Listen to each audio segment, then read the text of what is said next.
سنے میرے مصطفیٰ کریم کے حدیث ہے، سرکار نے فرمایا نضر اللہ عبدا سمع مقالتی فحفظها ووعاها واداها، اللہ خوش رکھے اس میرے امتی کو جو میری بات کو سن کر یاد کرے اور یاد کرنے کے بعد آگے کسی کو سنا دے۔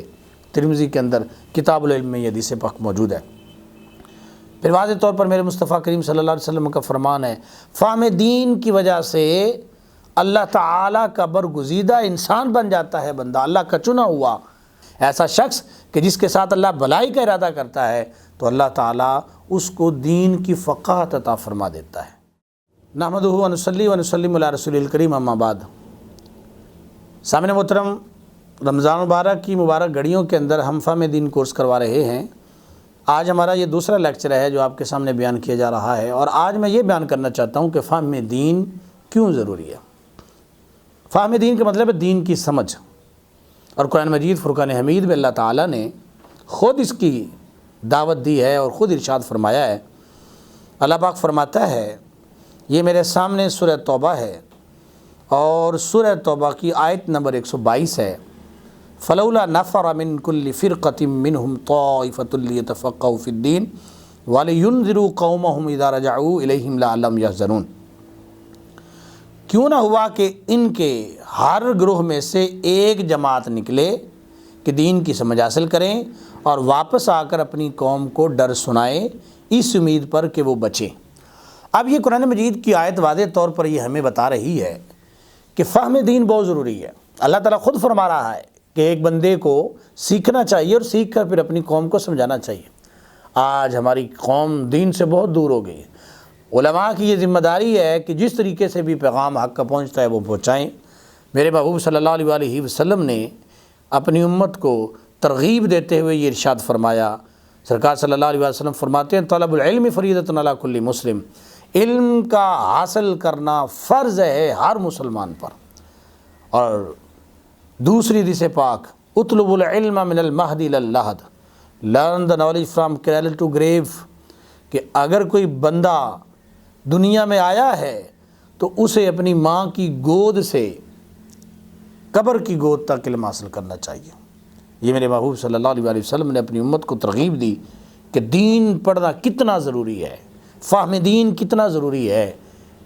حکم ارشاد فرمایا، اطلب العلم، لرن the knowledge، علم حاصل کرو، علم پڑھو۔ اور پھر میرے محبوب علیہ السلام کی حدیث ہے، سرکار میں، من سلک طریقا یلتمس فیہ علما سہل اللہ لہ طریقا الی الجنہ، کہ جو بندہ بھی علم حاصل کرنے کے لیے اپنے گھر سے نکلتا ہے وہ بظاہر تو جا رہا ہے، زمین پہ چل رہا ہے، لیکن حقیقت کے اندر وہ جنت کی طرف جا رہا ہے کہ اللہ اس کا جنت کا راستہ آسان کر دیتا۔ اور پھر یہ محبوب علیہ السلام کا فرمان موجود ہے، من احب ان ینظر الی اتقاء اللہ من النار فلینظر الی المتعلمین، اگر کوئی یہ چاہتا ہے کہ وہ ایسے لوگوں کو دیکھے کہ جن کو اللہ تعالیٰ نے جہنم سے آزاد کر دیا ہے، تو اسے چاہیے کہ وہ علم حاصل کرنے والوں کو دیکھے کہ یہ ایسے لوگ ہیں جن کو خداوند قدوس نے جہنم سے آزاد کر دیا ہے۔ میرے بھائیوں، اسی طریقے سے حدیث پاک موجود ہے کہ میرے محبوب صلی اللہ علیہ وسلم نے فرمایا، فوالذی نفسی بیدہ، قسم ہے اس ذات کی جس کے قبضہ قدرت میں میری جان ہے، ایک شخص علم حاصل کرنے کے لیے جب بار بار عالم دین کے دروازے پہ جاتا ہے تو اللہ تعالیٰ ہر ایک قدم کے بدلے میں 1 سال کی عبادت کا ثواب عطا فرماتا ہے، اور اللہ تعالیٰ اس کے ہر ایک قدم کے بدلے میں جنت میں ایک شہر تیار فرماتا ہے، اور جب وہ زمین پہ چلتا ہے تو زمین بھی اس کے لیے دعائے استغفار کرتی ہے۔ وہ صبح اور شام گزارتا ہے اس حال میں کہ اس کی بخشش ہوئی ہوتی ہے، اور فرشتے گواہی دیتے ہیں کہ یہ وہ لوگ ہیں بِأَنَّ مُتَقَاءُ اللَّهِ مِنَ النَّارِ، یہ ایسے لوگ ہیں جن کو اللہ نے جہنم سے آزاد کر دیا۔ میرے بھائیو، حضرت سیدنا فاروق اعظم یہ فرمایا کرتے تھے کہ جب کوئی بندہ گھر سے دین حاصل کرنے کے لیے نکلے، اس کے اوپر اگر جبل تہامہ پہاڑ جتنے بھی اگر گناہوں کا بوجھ ہوگا تو اللہ پاک ان گناہوں کو مٹا دے گا، ختم کر دے گا، اور جب وہ واپس آئے گا تو اپنے گھر کی طرف لوٹے گا تو وَلَيْسَ عَلَيْهِ ذَنْبٌ، اس کے اوپر کوئی بھی گناہ نہیں ہوگا۔ یہ علم دین حاصل کرنا اور فہم دین کتنا ضروری ہے، حضرت میرے فاروق رضی اللہ تعالیٰ عنہ نے واضح طور پر یہ کہا۔ فہم دین سے خوش نصیبی ملتی ہے۔ میرے مصطفیٰ کریم صلی اللہ علیہ وسلم نے خود ارشاد فرمایا، مجتمع قوم فی بیت من بیوت اللہ یتلون کتاب اللہ ویتدارسونہ بینہم الا نازلت علیہم السکینہ وغاشیتہم الرحمہ وحفتہم الملائکہ وذکرہم اللہ فی من عندہ۔ مسلم کی حدیث ہے، میرے محبوب علیہ السلام نے ارشاد فرمایا کہ جب کچھ لوگ اکٹھے ہو کر اللہ کے گھروں میں سے کسی گھر میں دین پڑھنے کے لیے بیٹھتے ہیں، اللہ کی کتاب پڑھنے کے لیے، اس کا درس دینے کے لیے، اس کی تلاوت کرنے کے لیے، تو اللہ تعالیٰ کی طرف سے ان پر سکینت نازل ہوتی ہے، سکون نازل ہوتا ہے، اور ان کو اللہ کی رحمت ڈھانپ لیتی ہے، اور ملائکہ ان کا طواف کرتے ہیں، اور اللہ تعالیٰ فرشتوں کے سامنے ان کا خود ذکر فرماتا ہے کہ یہ وہ لوگ ہیں کہ جو دین پڑھ رہے ہیں اور پڑھا رہے ہیں۔ میرے بھائیو، فہم دین سے رسول اللہ صلی اللہ علیہ وسلم کی دعائیں ملتی ہیں۔ سنیں میرے مصطفیٰ کریم کے حدیث ہے، سرکار نے فرمایا، نضر اللہ عبدا سمع مقالتی فحفظها ووعاها واداها۔ اللہ خوش رکھے اس میرے امتی کو جو میری بات کو سن کر یاد کرے، اور یاد کرنے کے بعد آگے کسی کو سنا دے۔ ترمذی کے اندر کتاب العلم میں یہ حدیث پاک موجود ہے۔ پھر واضح طور پر میرے مصطفیٰ کریم صلی اللہ علیہ وسلم کا فرمان ہے، فہم دین کی وجہ سے اللہ تعالیٰ کا برگزیدہ انسان بن جاتا ہے بندہ، اللہ کا چنا ہوا۔ واضح طور پر یہ حدیث پاک موجود ہے، من یرید اللہ بہ خیرا یفقہہ فی الدین۔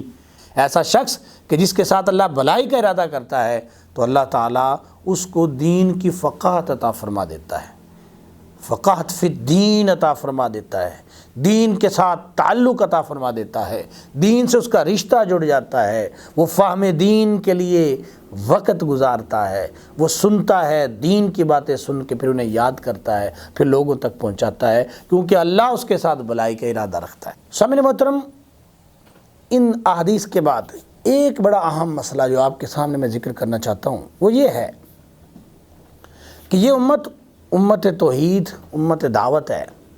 جو کام اللہ کے نبی، اللہ کے پیغمبر، اللہ کے رسول کرتے رہے، وہ کام اللہ تعالیٰ نے اس امت کے ذمے بھی لگایا ہے۔ میرے محبوب علیہ السلام کے بعد کوئی بھی نبی دنیا میں نہیں آئے گا، آپ آخری نبی بن کر دنیا میں تشریف لائے، تو وہ کام جو میرے محبوب صلی اللہ علیہ وسلم نے کیا وہ صحابہ کو سونپا، صحابہ نے آگے تابعین کو سونپا، اور ہر دور میں اہل علم یہ کام کرتے آئے ہیں۔ لیکن یہ بات یاد رکھیں، اہل علم ہونا ضروری ہے۔ اگر آپ کسی عام شخص کی گفتگو سنتے ہیں جسے دین کی الف بے کا نہیں پتہ، تو آپ اس اپنی وقت کو ضائع کرتے ہوئے نظر آتے ہیں۔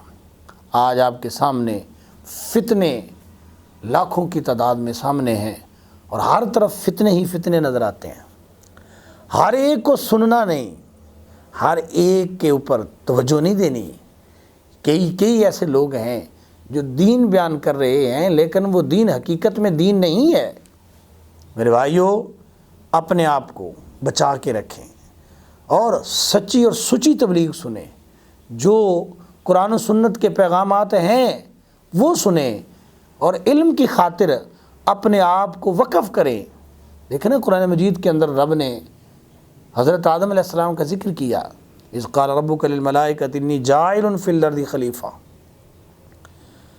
کہ جب حضرت آدم علیہ السلام کو اللہ نے پیدا کیا تو فرشتوں کو کہا کہ اسے سجدہ کرو۔